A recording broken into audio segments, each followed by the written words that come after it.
Yeah. Yeah. Hall of Famer, how did you not know? Championship, about to win a Super Bowl. Fans in the stand, love it when I'm in the dome. Touchdown dance, celebrating cause I'm home. Fleeks on my feet, running routes all day. Shotgun, wildcat, I know all the play. Could've been a quarterback, just put me in the game. I was born a champion, and I just want the ring. MVP, I'm the best on the list. You can join the team cause we headed to the ship. Hey, you looking at a champ. Hey, you looking at a champ. You looking at a champ. You looking at a champ. Hey, all I do is win. All I do is win. You looking at a champ, and we going to the ship. We going to the ship. We going to the ship. Hey, all we do is win. You looking at a champ. You looking at a champ. Hey, all I do is win. You're looking at a CHAMP. Every time I do it, make it look easy. Better be prepared when you come for me. Don't talk me to death, you know that stuff cheap. I go hard on the west, I go hard on the east. It don't really matter either way, I'ma eat. You know I do numbers, 1, 2, 3, count on me like work easy. I can do it in my sleep, I do not know defeat. Championship rings on my hand, go bling in games when I please. Good night, RIP, ain't no OT. You are not a champ, boy, you don't wanna be. You looking at a champ. You looking at a champ. You looking at a champ. Hey, all I do is win. All I do is win. You looking at a champ, and we going to the ship. We going to the ship. We going to the ship. Hey, all we do is win. You looking at a champ. You looking at a champ. Hey, all I do is win.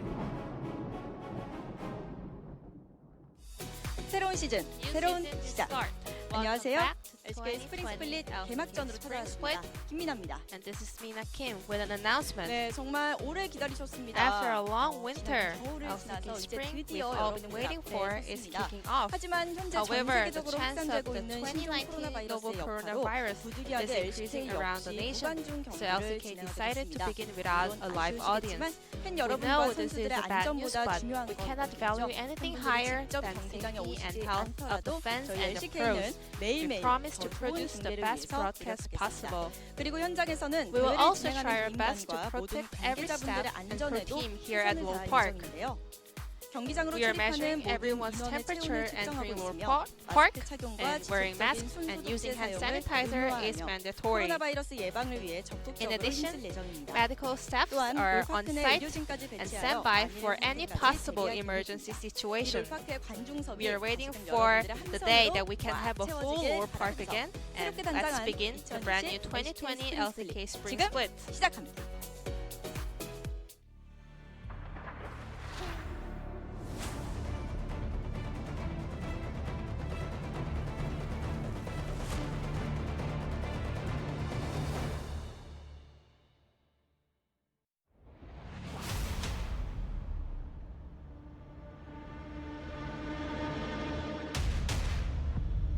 저에게 이제 6번째 스프링이 왔는데 제가 다른 팀에 오게 돼서 다른 감독 코치님과 하게 되는 게 처음인데 이번 연도는 그냥 즐겁게 하고 싶어요. 작년에 이어 또 팀에 남아 드래곤 X 유니폼을 입고 또 다시 도전하게 되었습니다. 올해는 어떠한 방법으로든 무조건 잘해서 성적을 내는 게 제일 중요한 것 같아요. 1년 내내 좀 하면서 좀 많이 부족한 거나 그런 거 많이 느꼈던 것 같아요. 그래서 저도 일단 준비를 잘 해서 좋은 모습 보여줘야 될 것 같아요. 작년에 제가 잘했는데 마무리가 항상 아쉬웠어서 처음부터 많이 준비해야 될 것 같습니다. 다시 한번 정상에 한번 써보겠습니다. 시작이 좀 중요하다고 생각하고 있기 때문에 좀 더 진지한 각오로 임하는 게 클 것 같아요. 경기를 다시 뛸 수 있어서 좀 설레긴 하죠. 저희 팀을 응원해 주시면서 뿌듯함을 느낄 수 있도록 최대한 노력해 보도록 하겠습니다. 이번 기회가 아니면 다시 돌아올 수가 없을 것 같아서 제가 앞으로 뭐 몇 년을 더 하든 간에 마무리는 LCK에서 했으면 좋겠다라는 생각으로 돌아왔어요. 돌아와서 집 같은 느낌이 들고 뭔가 조금 설레요. 다시 돌아온 만큼 새로 시작하는 마음으로 열심히 불꽃을 불살라 보겠습니다. 2020년 최고의 탑은 제가 되지 않을까 그렇게 생각하고 있어요.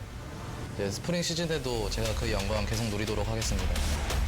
작년에 많이 우승했었는데 다시 새로운 한 해의 시작이다 보니까 저는 이제 또 새로운 스타트 라인에 섰다고 생각하고 올해도 열심히 하겠습니다.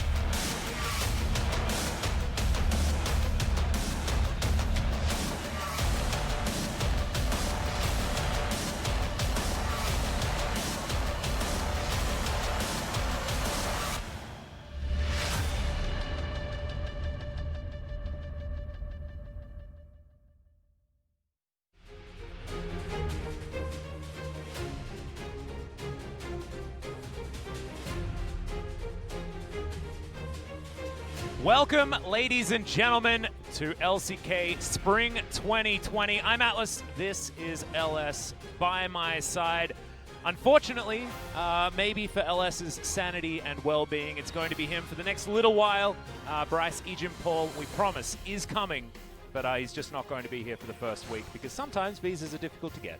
It's just a thing that happens sometimes. So hopefully you can bear with us and you'll just have as much lost sight as you possibly can throughout this first week, which is, you know, maybe some of you excited about that. This is my trial. this is the path that I need to walk. Yep. Well, Okay. So I'm looking forward to it. Looking forward to seeing what you can pull out for the first week or so, just with maybe limited energy come Sunday, because 5 days in a row, as Papa Smithy well knows. Not sure whether you're in the chat at the moment, Papa, but welcome if you are. But of course, Papa is the king of doing it for 5 days in a row, and that was quite difficult. So good luck, my friend, and we'll see how you go. I'm also looking forward to this first match. We start off with a bit of a banger here between Dam1 and T1. But first, we need to have a look at the holistic view of what is the LCK for 2020, because you may have seen that we've got some cool new graphics, things like that. A lot of stuff has changed, and we do need to address the coronavirus. You heard from Ji-sun, who very diligently translated for us over Mina Kim. We don't have an audience here today, and we are making sure that we keep everyone as safe as possible. We have been wearing masks all day. But let's have a look at the overview of the LCK. Bring it up on your screen right now. This is going to be it. It's exactly what you've been used to over the last few years here for the LCK. But let's just remind you, it is going to be round robin BO3s. We're going to have a couple of rounds, of course, starting on the blue side the first time around, red side second time, as is normal. You can see the teams down the bottom there. Only one new face. APK Prince are making their way in, and I believe Flawless is ready to go as well. So possibly better performance than that of them during the Kesper Cup, which wasn't so good. Lots of money on the line here as well. That is going to roughly translate to about $300,000 as far as the prize pool, USD. And this is something that has changed up a little bit, LS. We've got a whole bunch of new awards. yeah, we do. We have the regular season MVP all LCK team, first, second, and third, which is actually voted on by the players, casters, head coaches, analysts, etc. So, Young Player Award. Now, this is an award that EU, NA, and I don't believe China has. This is only eligible for players who are 17 and 18 years old. Yeah, so under 19 Korean age. Yeah. Which is theoretically under 18, technically. Which is really narrow. That basically means you only have one chance to ever get the award. Well, theoretically, two chances. I believe Canyon's still eligible this year, I guess for it example. depends on when when it tends to fall in. Because we've got a lot of really young players here, so they'll be after means, this award. Though, Alice? What does that means mean, that Alice? There is more things that I can say I'm not impressed about. You end up becoming the best mid or top laner in the league, but you never got this award? Oh, not impressed. Yeah, definitely not impressed. You need to be able to get that. Like, everyone's like rapidly Googling how old Nogger is. Like, can he actually get it? I know Kane definitely ineligible. Summit not going to be able to get it. Oh, no. The entire top three of our top laners. I mean, it's not impressive at all. Exactly, and I'm glad that you're on the same page with me. Yeah, it's just entirely an issue. But also, a lot of things have changed during the game as well. I mean, the LCK awards are going to be different, but as is League of Legends as a whole. Jinx now gets excited if you kill a buff, which is kind of cool. These Trundle buffs are completely irrelevant. I believe Karma is the only one we're really looking at as far as expectations for pro play. What is your opinion about this Sona appearing in the top lane and all that sort of garbage? The Sona appearing in the top lane has not picked up steam the same way that I believe that it has in Europe and North America. I've been playing a lot of solo queue in the last couple of days, and I actually managed to get pretty high MMR. So Grandmaster, Challenger, MMR pretty consistently. Had a bad day yesterday, but aside we won't from that, go into that. Soraka's everywhere. Soraka's absolutely everywhere.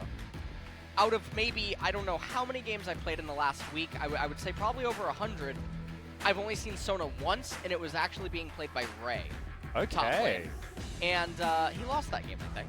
All right, so, Ray currently playing for KT, of course, has moved back to Korea. He'll be in our second match, potentially, depending on whether it's him or So1, they're going to be starting out. Couple of nerfs here coming in as well. Kiana being chunked down just a little bit. Nautilus as well, bit of Q nerf. And Aphelios just lost a whole bunch of scaling on a lot of his weapons. Yeah, and the thing about the 10.2 patch is Karma is the champion that really has potential to have been influenced by this. Kiana, not really going to impact it. I don't think Korea would be looking to actually throw her into the jungle rather than just in mid lane. And the changes to all the other champions are almost irrelevant. Trundle has the position to enter in later. Yeah, okay. Especially as tanks become more mainstream, as things begin to tighten up, and maybe more balance changes in the future. Not quite in 10.3, but maybe in 10.4 or 10.5 or something, maybe the Trundle effects that entered in 10.2 can end up having an effect then. You might be able to pick Trundle into some of these like Mordekaiser Ornn comps that people are picking and things like that potentially. But let's have a look at some of the items here. Crit Cloak got nerfed. Storm Razor got nerfed, and we got a bit of a buff to Frozen Heart. Not entirely sure whether that's going to do anything as far as the pick rate for Frozen Heart is concerned.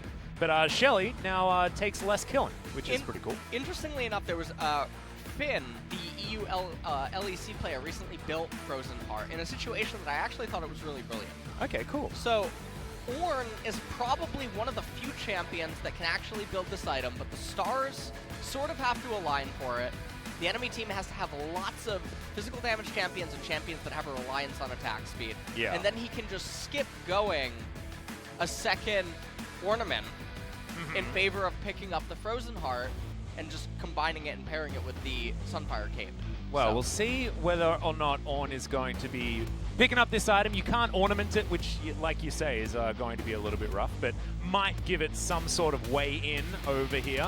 But I think it's about time that we move towards our first matchup. T1 going to be facing off against Damwon, and there has been a lot of changes on one side and not very many on the other. We'll go over T1 first and have a look at the players. Roach and Cuz are now making their way into the roster to join Faker, Teddy, and Effort that you know and love from the 2019 season.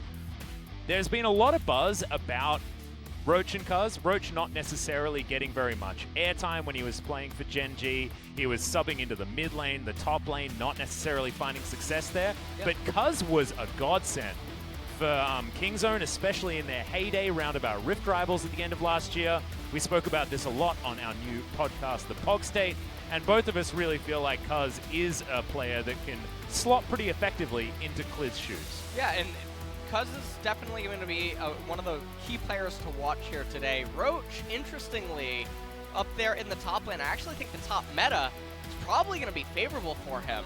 The way that a lot of the champions are shaping up, Soraka, Set, Ornn, champions of that nature, Mordekaiser even. Yep. It's probably going to be fine to just put him on an island and have him do well there. So we'll see what the picks and bans have in store for us. Points of the match, grand opening game for 2020 LCK. T1 with the new top jungle versus Damwon with the same lineup. T1 Damwon's coaching staff trade world contractor Kim Jung-soo versus national team coach Zephyr. World contractor is fantastic because, of course, he brought Invictus Gaming to the World Championships and then got Damwon to Worlds in their first split and is now moved over to SKT, or T1, sorry. That's the first hiccup that I've made, the first T1 hiccup. Unfortunate. But he has moved over to T1 now, and we'll see whether T1 is going to make it to Worlds like they did last year and like they do most years as well. This is going to be our key matchup, Faker versus Showmaker. I think this is an interesting one. I don't know whether I would have made this our key matchup if you put me down to it. I think there might be more interesting ones as far as how players have turned out on the roster. However, this was always an exciting one to watch. And Faker, I believe the last time these two met in the LCK, Faker had Showmaker's number, and then Showmaker went on to be incredible at the World Championship and really school a lot of mid laners, I think above what Faker was able to perform at. So excited to see how the offseason is shaken out for both of these players. Yeah, and I mean, the record against each other currently, Showmaker is leading. Yeah. And so we'll see if it either gets tied up here today or if Showmaker extends his lead. As we're just seeing some pretty nice graphics right now. Yeah, a bit of updated AR here for the 2020 season. You know what that looks like on the bottom? It looks like Star Wars. It does a little bit. Yeah, like the little force field. I went to see it with my mom when I was in Australia. That's how I did it. But we're not going to be able to talk about that just yet because the players need to do some trash talk. 이게 약간 운명의 장난인가. 정석 코치님이 가시고 원래 SK 뛰었던 그 재파 코치님이 오셨는데 첫 경기를 T1하고 만나더라고요. 재파 코치님이 다음 쪽으로 가서 약간 아쉽긴 하지만 적이니까 T1의 맛을 좀 보여주고 싶어요. 질 수에 없어도. 저희가 챌린저스 때도 같이 했었고 이제 LCK도 1년 같이 하고 그래서 호흡적인 면에서 더 나아진 모습 보여드릴 수 있을 것 같고 뭐 만남이 있으면 헤어지는 법도 있으니까 그냥 저희 이번 시즌은 칸나, 로치, 커즈 엘리우로 믿음직하게 가야죠. 안녕하세요. 저는 T1의 탑으로 들어오게 된 칸나 김창동입니다. 이름이 창동이거든요. 근데 창모 닮았다는 얘기도 있더라고요. 그래서 인기가 많지 않을까. 유준열이랑 창모 닮았다고.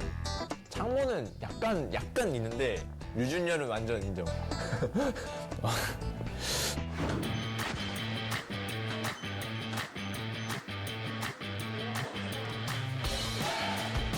제일 잘하는 탑이요?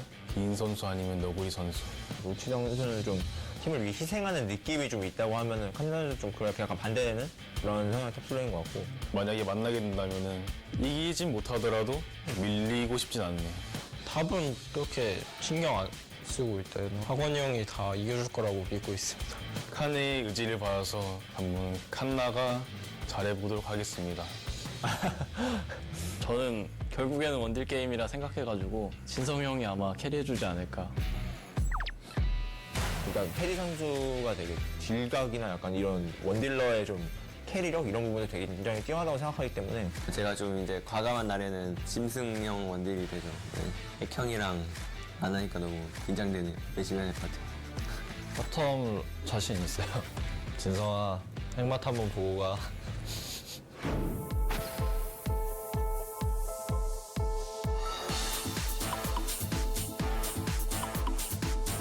플레이오프 때 페이커님한테 쫄피 따여가지고 그냥 무난하게 그냥 다 접어주셨어요. 3대0으로 하셨어요. 쇼메이커 선수가 굉장히 잘하는 미드라이너라고 생각은 하고 있는데 다시 붙어봐야 될 것 같아요.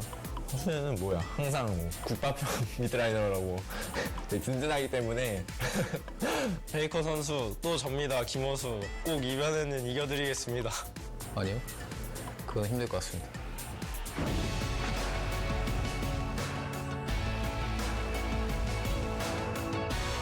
개막전이 진짜 챔피언 팀인 T1인 만큼 사활을 다해서 이겨보도록 노력하겠습니다.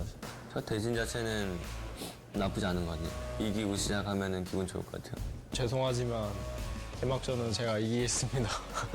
지고 시작하면 기분이 더러울 것 같아요. 파이팅 해야 될 것 같아요.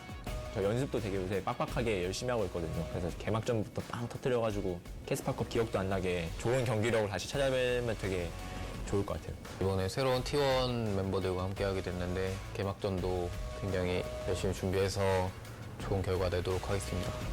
화이팅!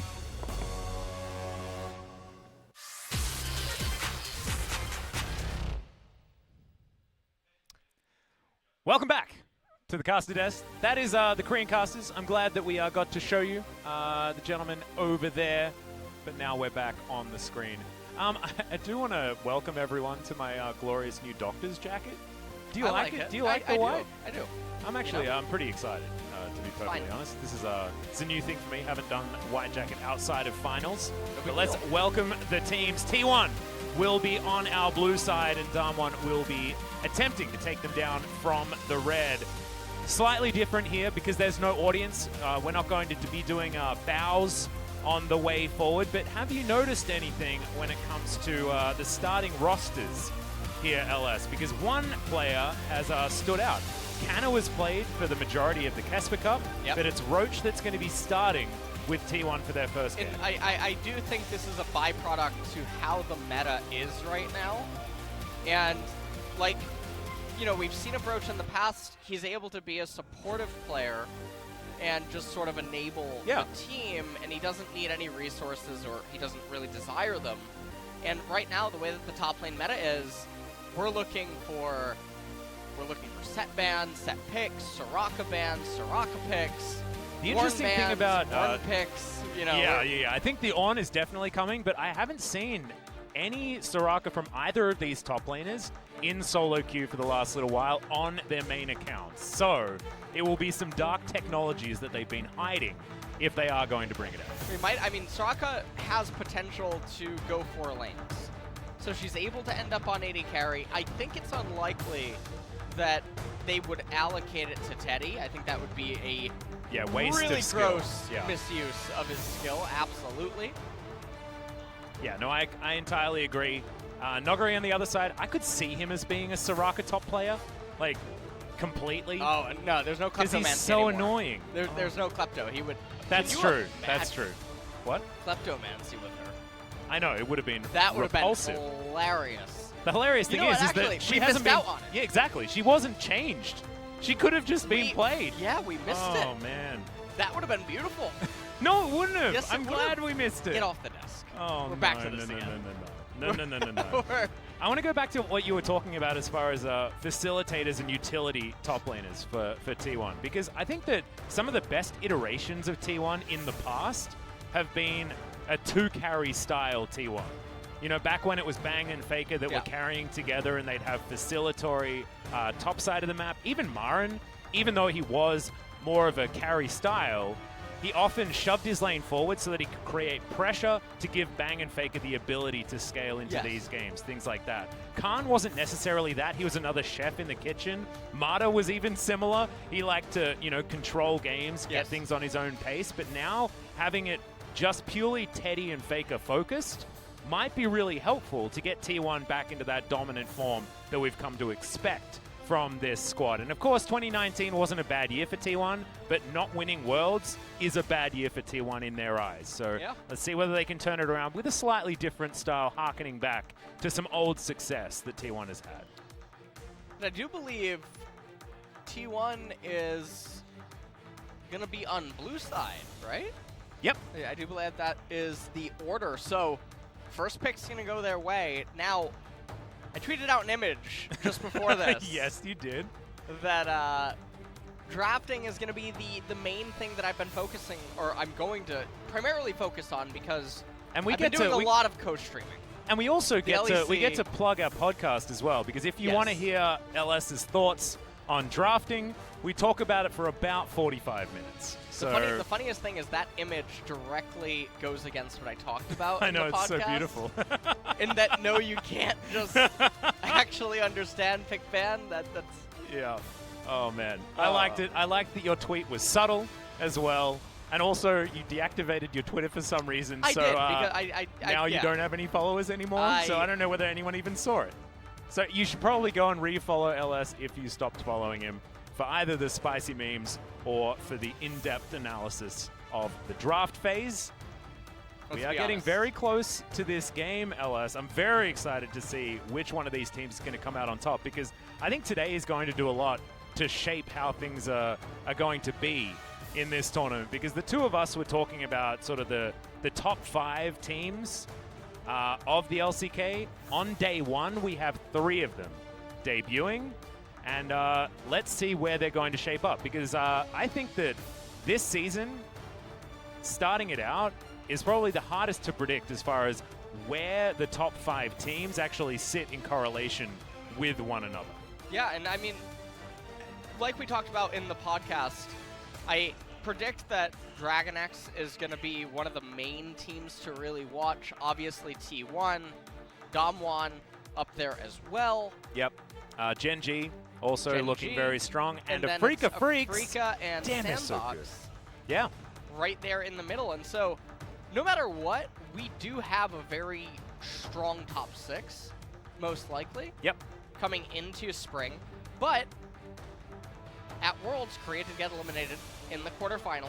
We did. They had a very unfortunate showing in that regard. All of them made it out of groups, though, in first. Yeah, exactly. We actually had the best showing as far as a region in the knockout stage, you know? So we can hold our heads high that collectively we did better than the other regions. It's just unfortunate that we didn't quite make it very much further than that. I'm going to get my scorecard out for this one. Yeah, this is going to be the really interesting part, because have they watched the POG stage? Absolutely Because if they have, we might be able to tell by some of this drafting Absolutely style. not.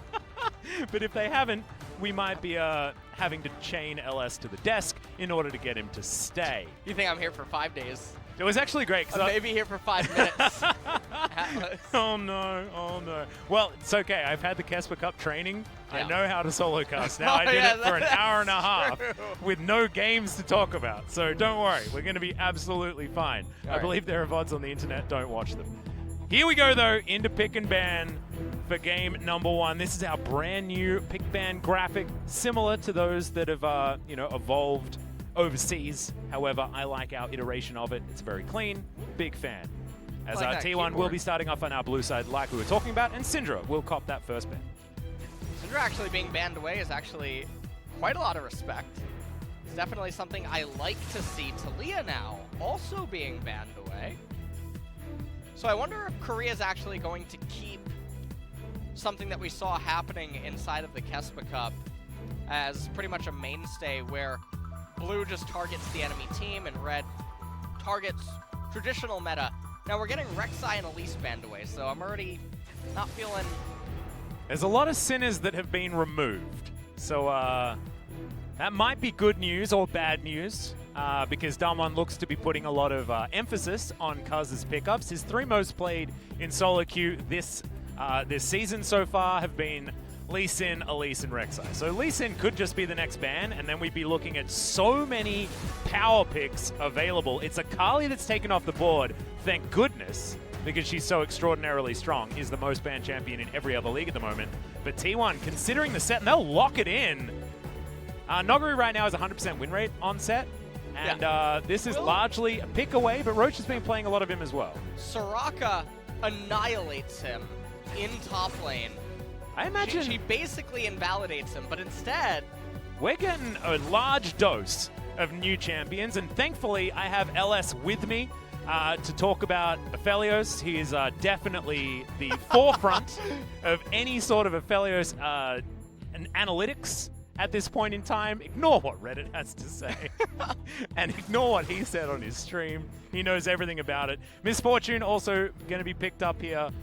She's slated for some nerfs, but they're not exactly the biggest ones, so we're going to be seeing a lot of her come the next few weeks. We're going to be seeing a lot of all of these champions for the next couple of weeks. The nerfs don't really even phase them. So, Misfortune and Gragas now picked up for T1.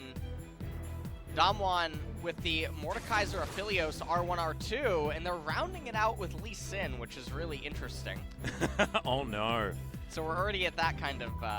Yep, the sinners are coming in. The vocabulary's getting there. But, a little bit. But look at what happened. The Gragas was locked in. This is a flex pick between Cuz and Effort.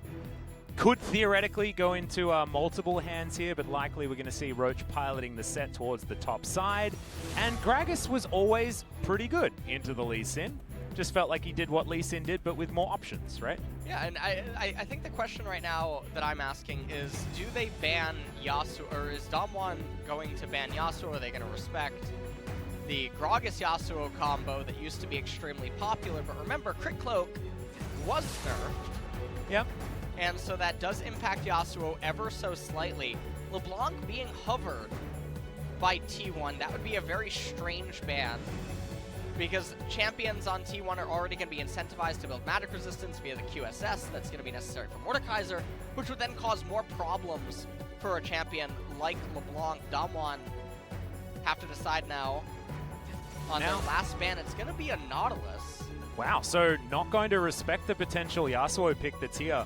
Oftentimes, you'll see LCK teams very comfortably, at least in 2019, very comfortably pick a multiple AD lane situation if they have something like an Elise or a Gragas. They feel like, magic damage jungler of this nature is enough to make it all right to pick only one damage profile from your laners.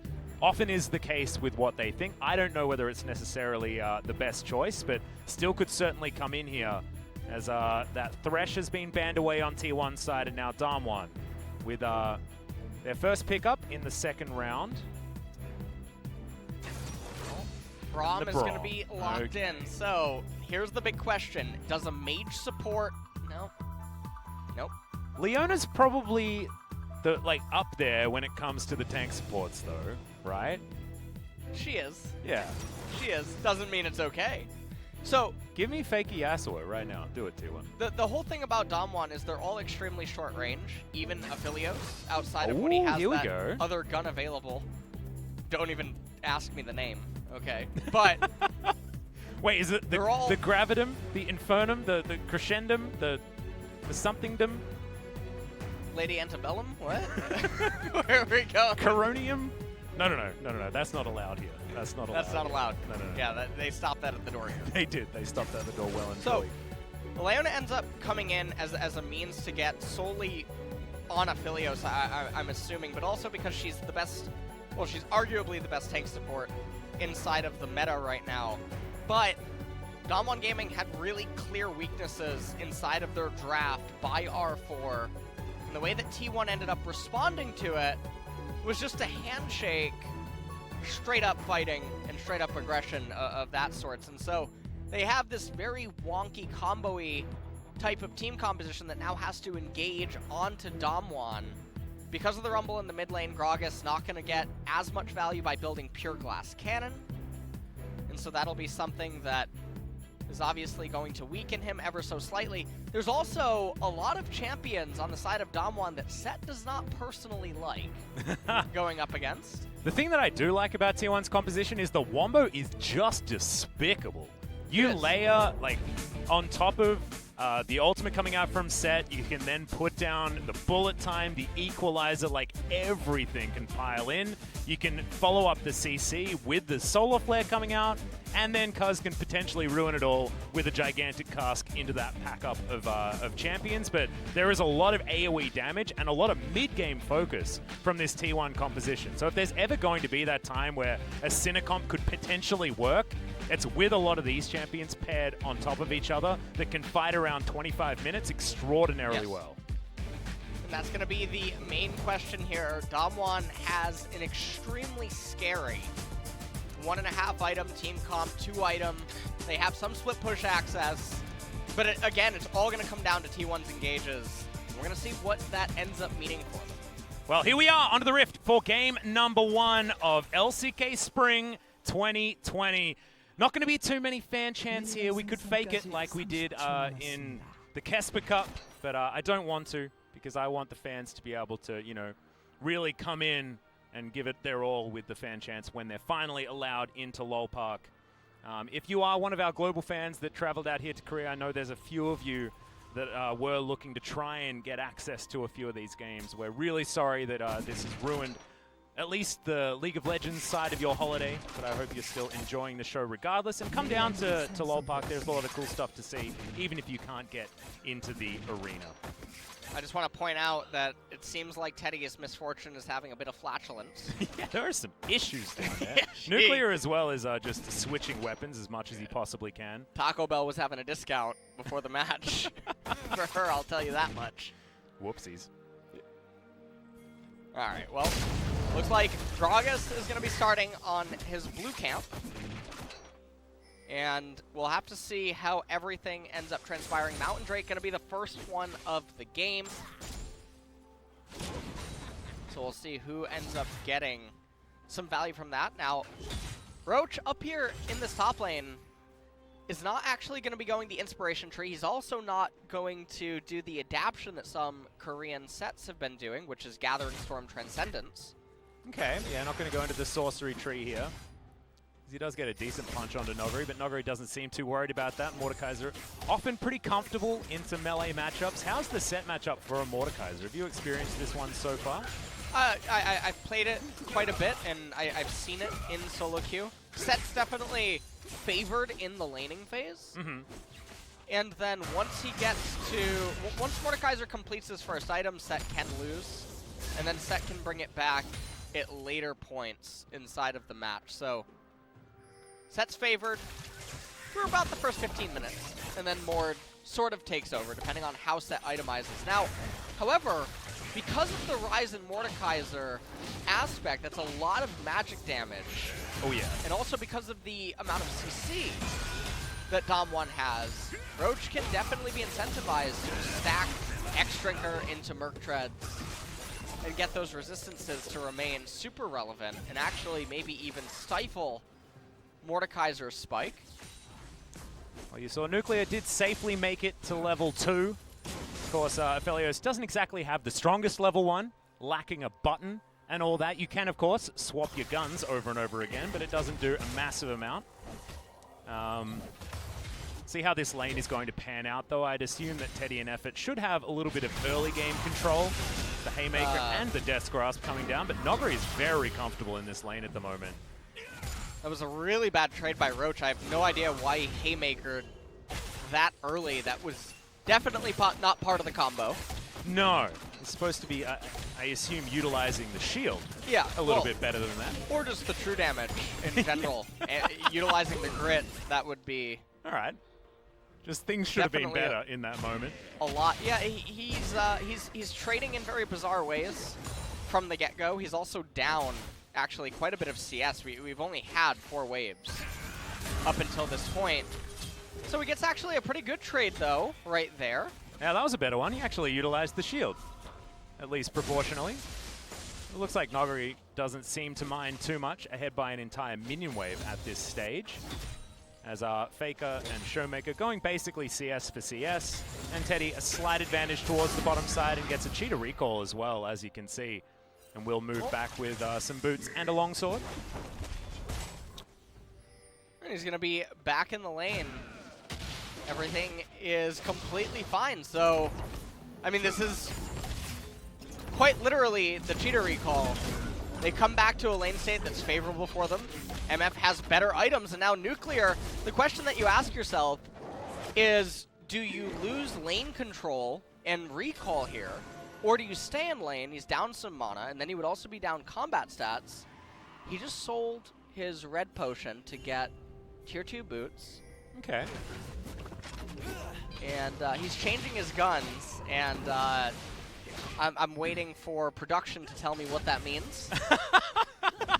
Still, he's doing his Aphelios research right now as Noguri lands another Death's Grasp. As I think as soon as he hits ult and Roach is like away from his turret, he's just dead. Unless he's able to get himself back to base. But this lane is going from bad to worse, to be honest. Noguri just with a whole bunch of control. Because we have to state again, was probably, that was adorable, was probably our best Gragas in 2019. He played extraordinarily well when he was, of course, playing for Dragon X.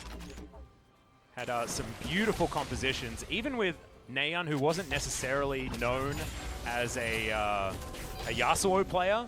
Some of their Gragas Yasuo games together were extraordinarily good. So excited to see whether Fake is going to bust out his famous Yasuo as the games go on, but not going to be this game, despite it being available. And Roach gets back to lane, does have himself a Kindle Gem, some extra CDR, certainly something that Set wants to be building up for himself. Well, when I see the Kindle Gem, I already feel like I'm not going to be very happy about this one, Alice. That is definitely signifying a Black Cleaver. Hey, that allows him to be the most utility-focused a Set can be. I'm okay with it. You know what? Let me break this down for you, okay? Yeah, break it down. There's a magic damage mid laner. Okay. Magic damage jungler. Yeah, but Teddy's not magic damage. Okay, Teddy, let me tell you, Set doesn't apply Black Cleaver to lots of targets in a fight. So he just needs to apply it to Teddy's target. There's this really cool feature that Set as a champion has. He builds up grit, and then he can expend it with his W to deal true damage to the reduced armor that is then irrelevant. You like that? You see yeah, no, I like that. That really combos very well. Sort of like the idea of Black Cleaver on Yasuo. It's very just good. Really not great at all for like multitudes of reasons. Okay, so that's not so good. Let's see whether Roach is going to be able to pick it up for item number 2, you know? He gets a mulligan. This is the first game of the season. Well, it's not making me think that they've actually researched that well. We have seen players from other regions as well build Black Cleaver. It's just actually bad. Yeah. Well, you know, there's always next game. As Teddy just trying to clean up some of these minions as they head towards the turret. Is going to continue to hold on to that minion lead as Faker does find himself the Harpoon, as the first Drake is going to go over to Canyon. Very comfortable solo there for the Lee Sin, but he has fallen down a few camps to Cuz, who's been power farming towards that level 6 mark, and has made it a little bit earlier than Canyon. Showmaker gathers his first blue, will go home, has teleport available to get himself towards the lane, and Infernal is going to come in. So we're going to have Ocean Soul or Cloud Soul for our first Soul of LCK Spring 2020. Personally, I would really like to see Ocean Soul. That's the one that would spice things up. Cloud Soul. I like Cloud Soul a lot, dude. The movement speed on ult. You just like it because it matches your jacket. And it's also really good on Mordekaiser, because he gets to book it after you in the death realm, you know? It's pretty cool. Yeah. Not so great on Showmaker, who gets to, I guess, run fast for a bit until his Realm Warp goes off, and then he's basically doesn't have the movement speed after he's teleported, which doesn't feel great. But Nuclear could utilize it. I think it's all right on Damwon's side. T1, of course, can utilize it very well, especially Faker, able to throw down the Equalizer and then chase after anyone with extraordinary speed. Effort as well, as engage power will be heightened. But I like that both of these compositions to start off our season have very different modes. I feel like we're looking at a Damwon that wants to try and scale and a T1 that wants to find the mid-game fight, but it looks like Damwon are looking for it first. That's a disengage Equalizer as Hoyt's still going aggressive, finds one of the knockups there onto Effort as the Death Grasp comes back. Good flash comes out there, but Effort very close to getting stunned. The barrel for the slow is good news as Effort gets into the brush, but I think he's just given himself up for the Ghost, as T1 will suffer a first blood loss with their support being left to the Wolves. Yeah, I have no idea what Effort was just doing. He Zenith bladed in, but it didn't look like he was on the same page as the other T1 members. I'm just going to take a look at it. They're doing Scuttle Crab, and then Faker wants to clear the control ward, and also, Cuz just used some abilities. Faker almost had his Rumble bar completely full as well. This was just very peculiar. I have no idea. And Effort walked back to get a stun onto Noguri as well. I feel like if he had have just kept walking down, it might have been a better story for them. But slightly odd. First blood to come down here, but will be in favor of Damwon. And that is not good news for T1 fans. They want to be trying to own this mid-game as much as possible, but I feel like they still spike a little bit later as far as when we get to these skirmishes where you can utilize these AoE ultimates. Nuclear throwing down his Severum there, trying to get a bit of extra damage. There's a bunch of those, what's that one called? The basically melee boomerang gun? Can we just call it boomerang? That helps me. It's Crescendum. There you go. I have a cheetah little thing here, because I mean, I feel like every commentator's worst nightmare is basically Aphelios, because he has like so many nuanced names of Captain stuff. Flowers. No, Captain Flowers is just extraordinarily good. That's Captain Flowers. I'm an old man, remember? I don't have much of a memory left. Yeah, I mean that's fine. Yeah. You know. I'm using the boomer excuse. Is that worthy? Is that okay? I definitely think it is. Yeah. All right, nice. I can respect it. Sometimes it's good to be a boomer. Well. I like to think. T1 still hold on to a slight gold advantage, though. It's just because they've been farming out a lot better. You can see Roach able to actually utilize Noguri, spending some time in the river. Noguri did get the first blood, so he will still be ahead in gold, but the CS gap has certainly been alleviated as Roach moves towards that Black Cleaver that you're looking forward to so much. Now Cuz is going to find Damwon doing Shelly. Everyone is... Oh, can he actually get it? He does! Steals it away and body slams maximum range. Maybe a little bit off time there as Cuz did get himself out, but that was a massive head crack coming through from Roach as now Noguri gets flashed out of the way of his Q. I don't think he'll have enough damage as somehow Effort picks up the first kill of the fight off in the back line, grabs it with the Ignite. No, doesn't even need to use the Ignite. Just bops him with an auto, and T1 steal away Shelly and grab themselves 2 kills. That is going to get you right back in the game. And so this was actually almost kind of like a mini game of chicken where neither team would realistically be able to start the Rift Herald without the other starting it first, and then they would just have to come over and collapse. And because Canyon felt compelled by a cosmic force to do it initially, he thought that he wasn't on a ward. Roach had just placed one a few seconds prior, and T1 were able to collapse and make that happen, and so all of a sudden we finally have a gold lead that is on the side of T1. Well, I mean, they had a gold lead before this, actually. It's now propelled itself about 1,000 gold forward, but they were able to give a bunch of plates also over to Faker in the mid lane as well, meaning that that turret is now missing a bit of that defense. And we'll see whether they can crack that open, because for this composition, they want a wide open map as much as possible. We just take a look at it, and Gragas, he gets the steal with the cast. Roach comes in with the superplex onto Nuggery. And then right there, Effort actually landed a beautiful solar flare, avenging his death from earlier, as Mordekaiser eventually was made quick work of, despite trying to bring Set into the Shadow Realm. Yeah, and I think he could have used that one on Cuz a little bit earlier to deny the steal away of Shelly there. Of course, some of what we see Mordekaiser utilize the most for in pro play is to just get junglers out of any sort of smite contest so that you can guarantee objectives.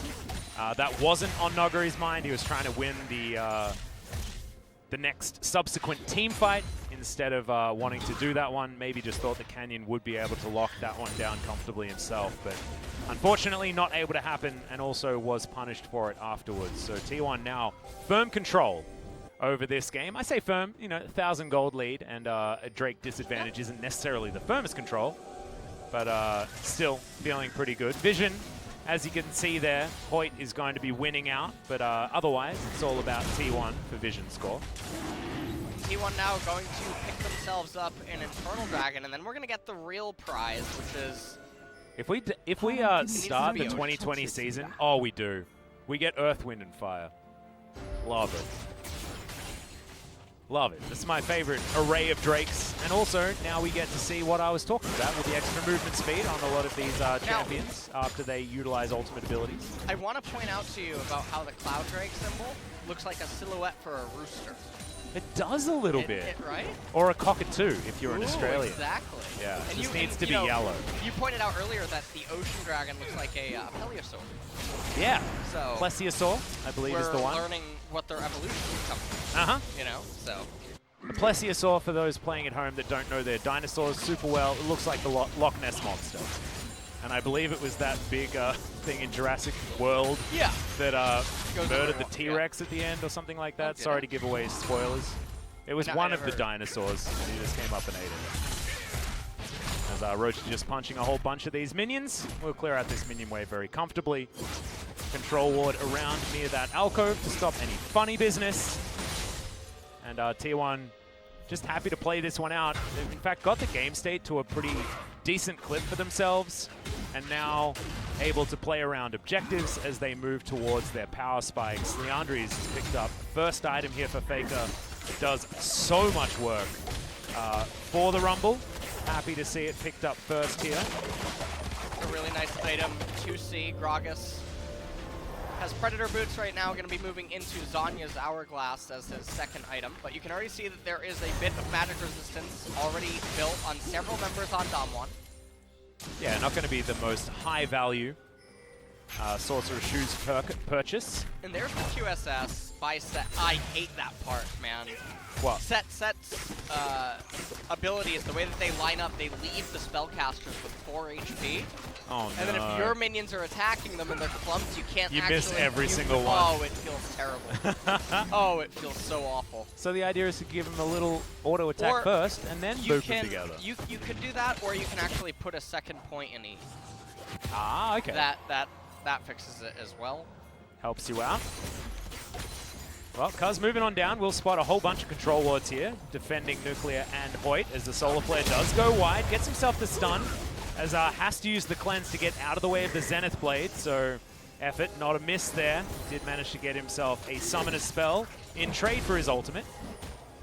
T1 parking themselves around this river. Still 2.5 minutes until the Drake, but it looks like Damwon are considering looking for a fight as Body Slam gets Cuz out of there. And at this point in the game, we're probably just going to be coasting into 2.5 core items and then probably fighting over a Cloud Drake This is also the part of the game where I talked about earlier. Once Mordekaiser gets his first core item, he usually takes back over against Set. Yep, and right now we're seeing that Nogari is still good at the game as Effort. He finds the Shield of Daybreak. Good flash there to avoid getting booped back with the cast, because Canyon did have to use that though and won't be able to contest for this Scuttle Crab. Shirley has made her presence known here. Second Rift Herald, of course, is what that means. Shirley was what we decided on during the Kesper Cup, as far as the name of the second Rift Herald. Right, you're still okay with Shirley? I'm okay with Shirley. Okay, good. She hasn't. Okay, well, Leo's. Teddy? He does stuff. He just pressed R to make sure that Showmaker couldn't get to his turret earlier, I guess. Yeah. Got a bit of CDR. He was like trying to be the parked car that doesn't move. Yeah, I guess so. That was very strange. It was an odd utilization of that particular ultimate ability, but as you can see, Damwon have actually made themselves catch up in the gold department. Teddy demonstrating why junglers hate their lives at the moment. These camps that respawn only means that the laners are able to pick up the camps more effectively than the junglers. I think, Atlas, I think we almost have it. What have we got?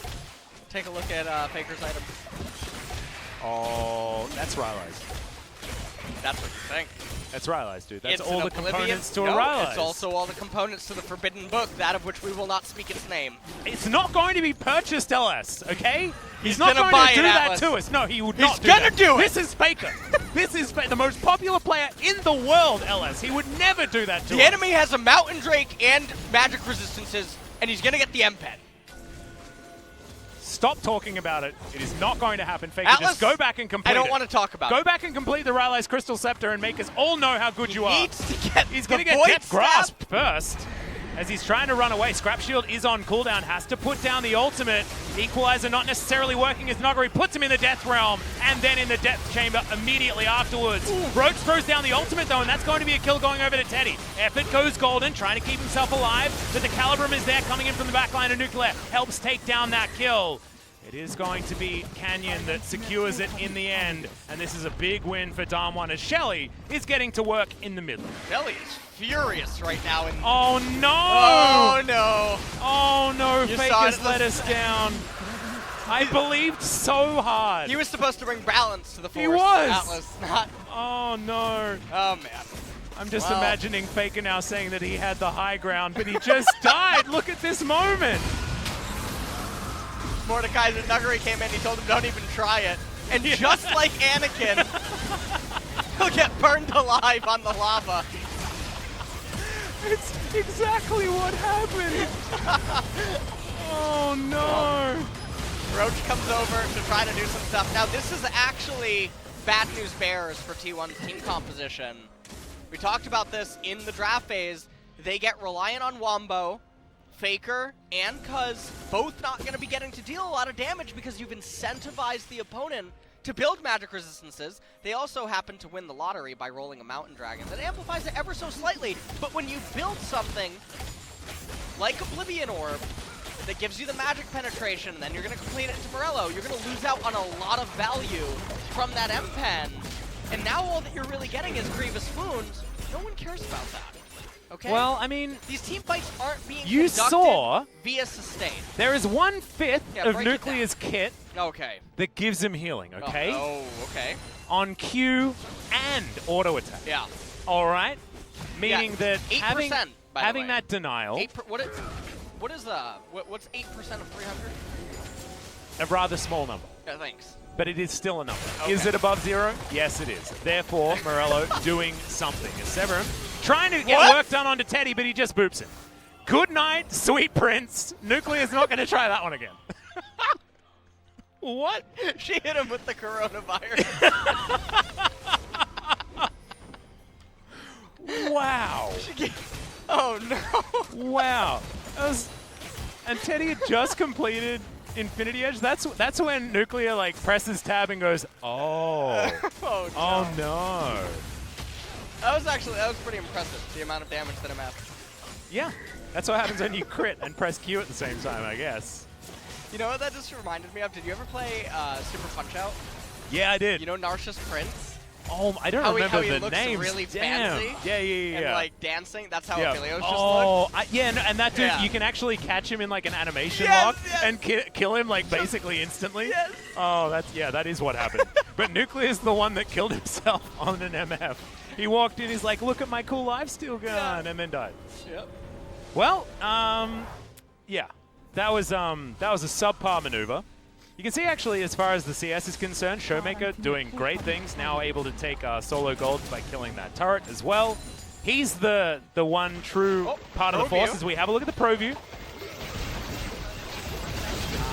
Okay, well.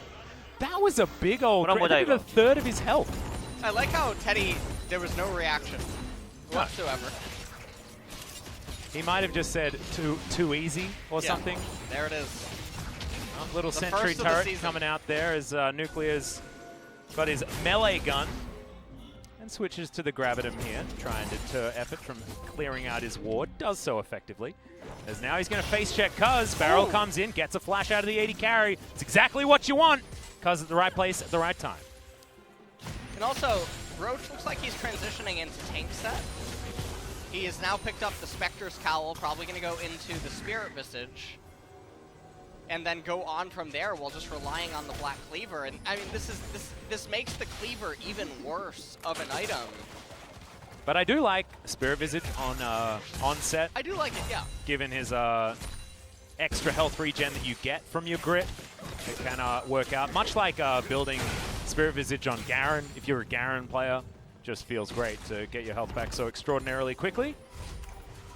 See whether Roach is going to be able to deliver some of the tankier members of Damwon into the team, because I'm looking at it and I'm thinking that as soon as he tries to throw down the ultimate, Noguri just puts him in into the death realm, and then he isn't able to do that AoE damage because he's now away from everyone, and that AoE isn't going to be as effective. And Noguri's going to be the target for that. So Roach, you can see he's built a QSS immediately, trying to make sure that that isn't going to happen. And we'll see whether Damwon can fight around that effectively to get their team fight working. Otherwise, T1 might be able to get their wombo that they're looking for. It might be on the cards right now. It's 4 members of T1 now hanging around this Drake that's going to be spawning in 10 seconds time. And this is what it really is going to come down to, is what is T1 going to do as the game keeps developing? Because from this point forward, Damwon's team composition is going to keep getting slightly stronger. Yeah, Death Realm coming down at exactly the right time for Noguri to deny a lot of that work, as he does use it on the Leona. The 1-for-1 trade is going to be top for support though, so something that T1 fans are going to be pretty happy about. Now 4 members of T1 not with position on this Drake. Damwon have decided to pick that one up. They've got the Crescendum turret down. Canyon safeguards himself back to his team, as now it's going to be a smite fight. Great door to be held up there from Hoyt, as the Dragon is going to reset. Faker goes golden and flashes to get himself out of the way. That gets him out of the ultimate from Braum as well, and they're able to secure that Drake. So 2 Drakes apiece for both of our teams. And this is a really key victory for T1. It denies Damwon that match point Drake in order to get the Cloud Soul anyway. Yep. And they keep themselves afloat at a really key moment. Mordekaiser not super online yet into becoming a behemoth to threaten so much more than just currently death realming and killing one and then dying immediately after. Yep. He's still going to need more. Oh no, they got Teddy. Yeah, got another fight. Teddy stays alive for a little bit longer, but Noguri is eventually going to be able to grab him. I believe that was with the passive, as the stun then lands onto Effort. Baron. It's a 1-2 punch onto the bottom lane, and Damwon should be able to get the Baron. Are they not going to start it? Maybe they're just looking for some more kills here. Faker does have ultimate very, very soon. Fighting in the pit could be dangerous. Noguri has Death Realm available, so they could Death Realm Cuz, and also with the Philios and Leandries on Mordekaiser, plus Rise, this Baron melts like no tomorrow. Now, I know this about Aphelios. The red thing, Baron doesn't like it. Yeah, no, that's a good one onto the Baron. Absolutely right. And you can see it's going down very, very quickly as Roach, I mean, he can get himself in there if he wants to, and does dive on forward, finds the showstopper, gets it into the backline, doesn't do necessarily so much damage, as the face crack isn't enough, and Roach is going to flash but still die from the auto attack that was in the air, and now Faker, he tries his hand at stopping this Baron as well, but he's in the death realm, panicking. and Nogri is going to put him into the ground once again. Effort and Cuz now trying to stop the next attempt on the Baron, but they're just going in one after the other. This is not the coordinated play we wanted to see out of T1. As now Damwon just turned one more time. Effort going to be punched into the ground. One more. It is going to be the ultimate. The bullet time coming out from Teddy that secures a kill onto Hoyt, but it's not going to secure the Baron. And Damwon do put that one away. 3,000 gold now the lead, and that is only going to expand. And let's take a look at how this all actually ended up happening. T1 wanted to get the gold, and the flash cleanse out of Teddy ends up bopping Canyon, but in doing so, Nuguri able to get onto Teddy, got the 900 gold shutdown, by the way, as then Effort shortly thereafter was locked up. We watch how this follow-up fight ends up being sequenced. Roach goes in for the superplex onto the team, ends up actually pulling them out of the equalizer. Yeah. And so a little bit of anti-synergy there. Set dies inside of the wall, as then Faker gets dogged down by the Mordekaiser. And at this point forward, we're gonna look at the items.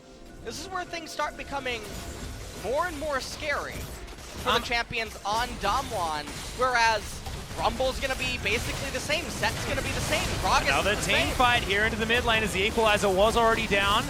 Nuclear threw out the ultimate, and Showmaker's going to be able to complete that kill. 2-0-4 now on the rise, who is quietly destroying this game. He Flame Horizon Faker at 29 minutes. That's pretty nutty. I mean, the Rumble hasn't been able to farm as effectively as this map has gotten shorter, but still, that is a lot of minions that this Rise has been able to kill for the first 30 minutes of this game. And now Damwon with the Baron buff are going to push towards this outer turret. 3 items now completed on the Aphelios as well. He is very strong and only going to get stronger as this game moves forward. Having a look at the guns he's got himself the Graviton. Helps slow everyone down. See whether he can get those roots in place with the Q as well, whose name I am never going to remember. Showmaker just grabs himself a red buff because he may as well. He's got to keep getting these minions to stay at least 100 CS ahead of Faker. And I feel like this is the Showmaker that we saw at Worlds, not the Showmaker that we saw in the LCK playoffs. Yeah, and I mean, right now, Damwon are just in such a commanding lead, and it's because 4 champions on the side of T1 have peaked. Oh, essentially, they have... Yeah, I mean, that last team fight that they lost is the fight that they were supposed to win the game. Right, that was the saving point was at the Dragon where they can try to stabilize the game. Right here, again, they panic, they try to go in on Aladios, and then he just has a lot of answers. Yeah, it does. He's got a lot of everything. And actually had Gravitum ready there as well with, I believe, the Crescendum also, so he'd stacked up all of the little chakrams and then able to utilize them with his other gun is a pretty cool feature that you have, especially given added damage to a slowing auto attack. Not a lot Ever could do. As now he's going to face check Noguri. Death Grasp comes in and good night. Leona, Cuz wants to help, but I don't know whether he's going to be able to as he throws in a barrel at the last second. Isn't enough to help anything, and Damwon retain control of this game entirely. And so now this is a really uncomfortable spot if you're a T1 fan. Everything will come down to Teddy, pretty much at this point. And now Gragas actually, I want to correct myself, he actually did become a little bit stronger. He actually purchased a Void Staff. I like it. He was building towards that. I like it too. It is necessary. You're able to use that in conjunction with the flat magic pen to legitimize it. I might have left the desk. All right. Yeah. But I'm Imagine here. it. I'm here. But what about 4th item Morello? He still has time. He still has time. Don't you worry. Oh no. Just get as much magic penetration in every regard that you can possibly find in the game against a team that's stacking a fair bit of magic resistance. That's his theory. Noguri is just gigantic right now. He has himself an Oblivion Orb for some reason as well, just to add to some of that flat magic pen that he did not need, especially not against Adaptive Helm that Roach has already picked up. Quite strong against Mordekaiser with his stacking passive magic damage. Yeah. And Noguri now also with the quite luxury purchase of the Nash's Tooth. Just going to be doing a hell of a lot of damage. realistically, Nuguri should actually sell the Oblivion Orb and pick up Void. Yep, But I think that he wants to just complete Spellbinder or Deathcap rather than do something like that. And if these, he can these complete spots are Deathcap... always... Sorry, you go. Well, these spots are always the most interesting because it really does become math equations combined with applicability. And also when you want to fight as well, because if he needs to have a power spike now, then and he can't complete something like the Rabbidan's Deathcap, then maybe he does have to think about selling something to Either get as powerful as possible. I mean, or even buying Morello, the Forbidden Book. Well, to be perfectly honest, there is a way that is going to be the best option as far as getting as much bang for your buck is concerned, given a specific moment. I believe when I was co-streaming LCS, I could just tell when someone recalled, based on their last recall, that not enough CS had been acquired, game timer, etc. They purchased Morello for a fight that needed to take place, and that was going to be the best bang for their buck they could get at the time, even if the item itself wouldn't be super ideal. So, Rumble, he has picked up the Zanya's Hourglass, but this means that Faker is 6-7 minutes away, depending on how much gold T1 is willing to actually allocate towards him, to another core item. Potentially even longer, again, depending on how they want to allocate gold. But if you're T1, you do want to put everything into Teddy right now, because MF is going to be the one that can actually still try to single-handedly carry this game. And T1's starting the Baron, and this looks like in solo queue when the AD carry is really mad. Yeah, and they did that with a control ward in the back of the pit that they didn't clear from Damwon. So they were never going to stay on that particular Baron. As Showmaker's picked up a pretty cool hat. There's the Forbidden Book that Noguri has put together, but as you indicated before, if you're going to fight around Baron number 2, you need as much gold spent as you possibly can, and Noguri couldn't quite afford the cool hat. Well, so he didn't have a blasting wand in his inventory, which means that he just spent 1,400 gold. Yeah. So had he sold one of the 2 items, can probably, with excess gold, avoid Void Staff. So I'm not impressed. That's probably true. Not impressed, Dallas. Damn, I was trying to make excuses. I know that you're the glass half full guy. I am the glass half full. You know, my glass is, well, it's not here. Yeah, you left your glass at home, and it's very dry. It's actually quite dry here in Korea because it's so cold. Actually, yeah. Snowed for the first time yesterday. It was very, very cool. Oh, it hailed up in Incheon. Oh, really? No, it was snowing where I am. Very, very happy. I missed Clear has his sniper rifle, finds Teddy with it, shoots some chakrams there as well as Canyon goes golden.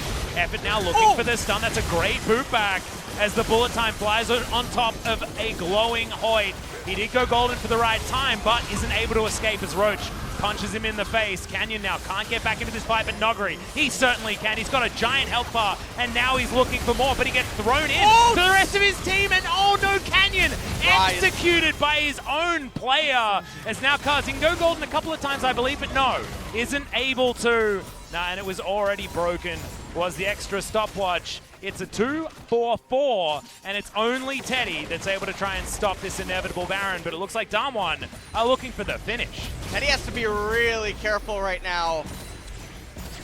And honestly, I mean, Latios, just walking at him, it has to be really scary. Are you referencing the Pokemon Latios while you're talking about it? Oh, no, it's a Latios. All right. Well, that's a Realm Orb, and that's a Death Chamber potentially for Teddy, but he does QSS immediately, and Noguri didn't have that one available, but they get underneath these turrets and should be able to take them down. Effort is respawned as Death's Grasp might have been the death of Noguri unless he didn't have his flash available, was able to use it. Nuclear misses his ultimate there. Severum trying to get himself some health back, walks out of the bullet time.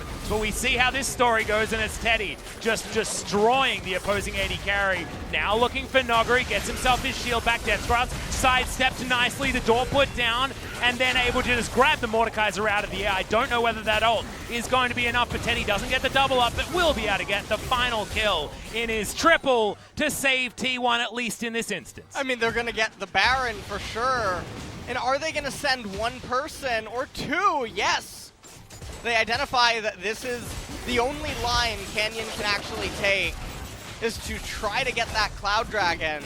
This is an absolute disaster for Damwon. Yeah, they had so many opportunities. They decided to go for an end when it wasn't possible, especially with Teddy there to defend. They took a gamble they didn't need to take. They can easily get the Baron, get the Cloud Dragon as well to boot. That was a throw, man. Yeah, and I mean, also, this is also part of it. Why are you standing this close to MF? Why don't you just get the turrets? It's not something I would expect out of these level players. It's just really greeting game 1 to kick off 2020. Why are you playing for KDA? Yeah, I wasn't expecting a coin flip moment like this. I was expecting this game was going to go to the letter of what these compositions are able to do. And I thought because Damwon had managed to get themselves into a winning location as 5th and 6th items are coming in, they should be able to lock this one down. But now they're staring down the barrel of T1, having an opportunity to get themselves the Dragon Soul. And T1, now with a Baron buff, augmenting this composition. They are just going to run up the mid lane. Remember, there is an inhibitor down in mid, so a possibility that Damwon can utilize that to stop maybe their mid inhibitor turret from going down. But look at this. It's the Teddy show once again on T1's side. It really is. And what this is going to come down to now is, can they just protect Teddy and can he actually still deal the damage? Don't get me wrong, Damwon is still favored in the team fight quite considerably. So Teddy, he's going to need to pull out a miracle. In terms of everything else, Faker did get to another item. He got to the Void Staff. Roach picked That's up an a equalizer Warning doing Snail. nothing there in the backline. It was trying to at least secure this inhibitor turret as Roach doesn't land the face crack. They are able to take down that inhibitor turret. Super creeps have been dealt with. Now Damwon look for the death grasp. They get it onto Teddy. Teddy doesn't no have flash. Death Realm just yet. He does have the Mercurial Scimitar, so not going to be a Death Realm target.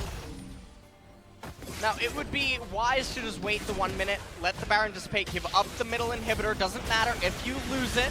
Game is not decided over losing middle inhibitor.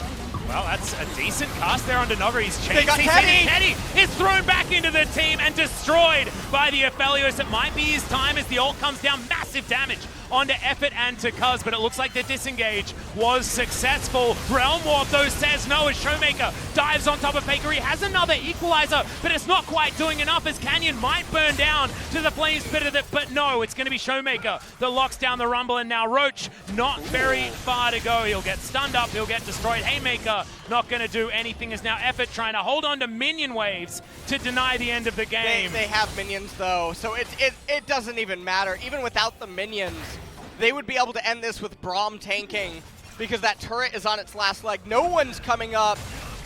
Yeah, backdoor bonus not going to be enough here, especially not with Aphelios, as Cuz, he knows it. He's going to throw his life away, and Damwon are going to take game 1 in this best of 3 series to debut LCK 2020.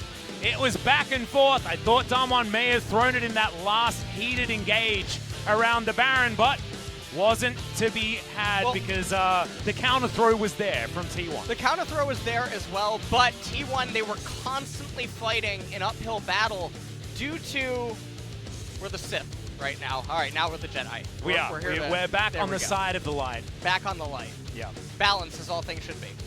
You know, so in terms of what went on this game, T1, they have a really strong 2-item spike on their champions. And they even accelerated, actually, with the early game, getting the plates, getting some of the kills and whatnot. And then they managed to salvage it at the Cloud Drake. But then, eventually, the Damwon team composition just sort of comes online. There's no answer to Aphelios, Mordekaiser, etc. And then champions just get stifled on T1. So yeah, and Teddy didn't have flash there, so he wasn't able to scimitar and then flash to get out of the displacement of the kick. So Canyon, beautiful insect to start it off. But honestly, if you're positioned like that, you know what Canyon's capable of in that moment. And just was slight over-aggression, overstep there for a T1 that were desperately trying to utilize their Baron buff. But it just wasn't able to happen. Let's watch as Canyon puts it to work. I mean, we talk about them needing to know that, but damn, sneaking that Q through the minions was just glorious from Canyon.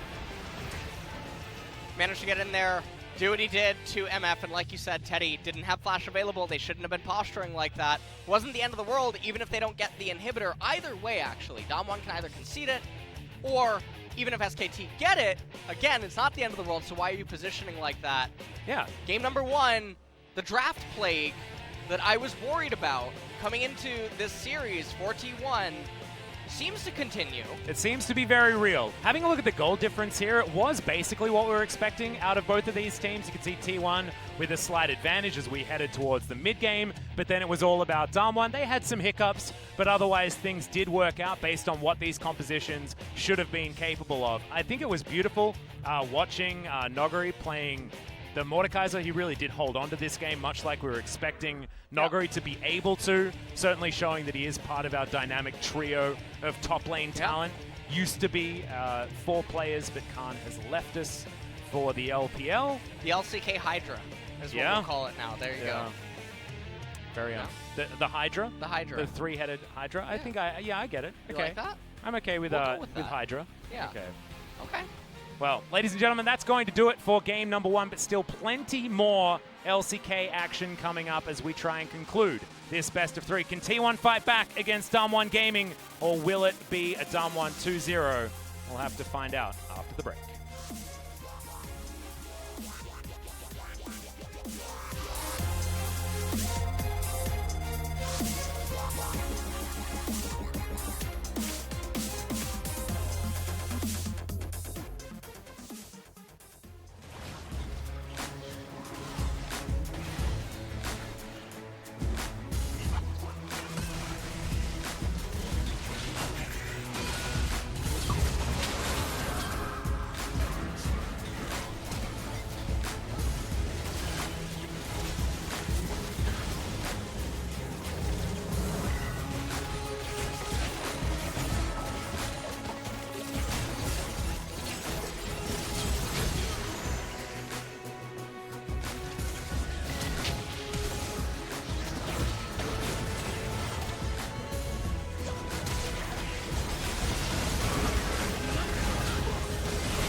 네, 배트 위로 보낼 수 있어서.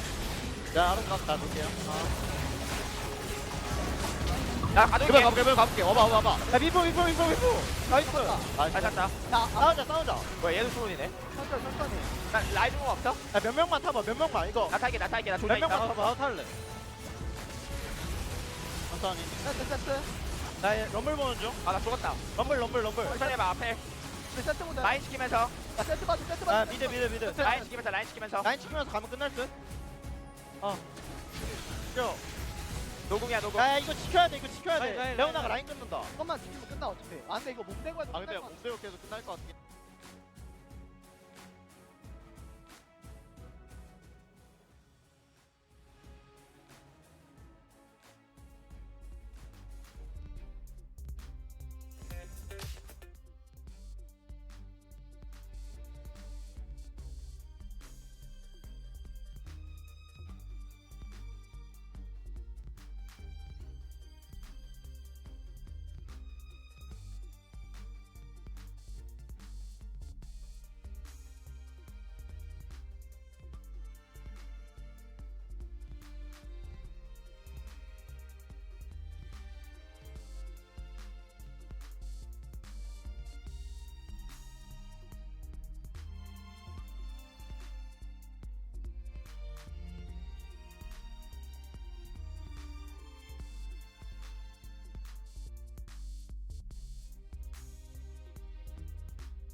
밥은 왜 안 드셨어요? 밥이 어디 있어요? 밥이 저기 있구나. 평소에 한 12시쯤에 일어나거든요. 근데 일어나도 아침을 먹는 사람이 단 한 명도 없어요.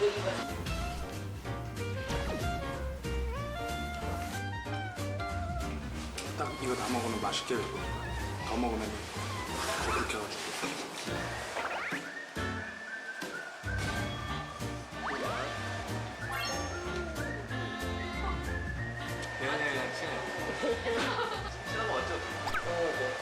짜장면 짬뽕 하나 둘셋 하나 네.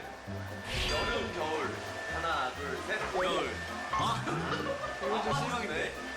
산 바다 하나 둘셋산 내 이거 다 틀리는데. 웹툰이요. 네, 그럴 때도 있고 아니면 그냥 요정이 형 지금 하는 것처럼 아무것도 안 하거나.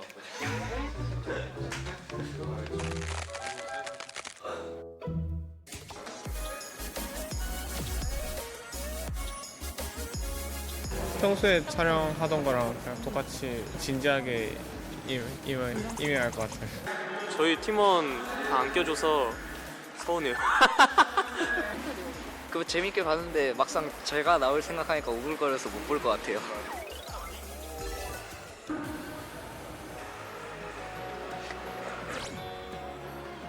어떻게 있어도 멋있게 찍어주시는 것 같아서 잘 찍어주시길 바라면서 열심히는 찍어보겠습니다. 뭐 그냥 평소에 하던 대로 잘 찍도록 하겠습니다. 시키는 대로 하면 잘 편집해 주시더라고요. 이제 여기서 촬영해 주시는 분들이 하라는 대로 열심히 임무를 수행하려고 합니다.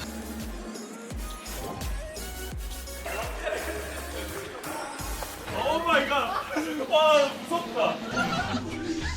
처음에 부정했는데 보면 볼수록 다른 것 같아요. 중에 한 명 조리가로 사라져야 돼. 아 진짜. 잘해보셔요. 네, 안녕하세요. 저희는 이번에 타이틀 촬영을 하고 있는 젠지의 플리드입니다. 무조건 친하죠. 이거 뭐 질문 자체가 일단 너무 좀 저희를 무시하는 그런 느낌입니다. 별로 그렇게 친한 느낌은 없고 이제 사회의 시대가 신뢰가는 단계입니다. 젠지에 있으면서 가장 행복하다고 느낄 때가 언제입니까? 없는 것 같아요.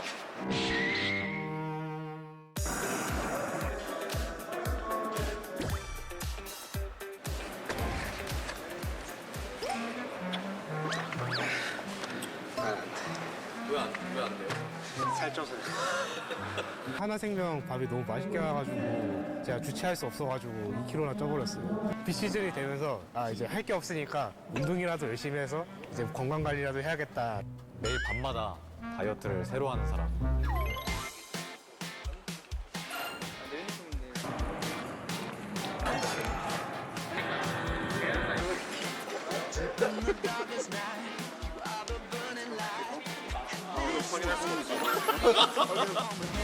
시작한다는 마음으로 하면은 좋은 성적 낼 수 있을 것 같아요. 중간중간에 넘어지더라도 끝에는 웃을 수 있는 팀이 되겠습니다. 꼼꼼히 연습을 하다 보면은 나쁘지 않은 성적이 나오지 않을까 기대하고 있습니다.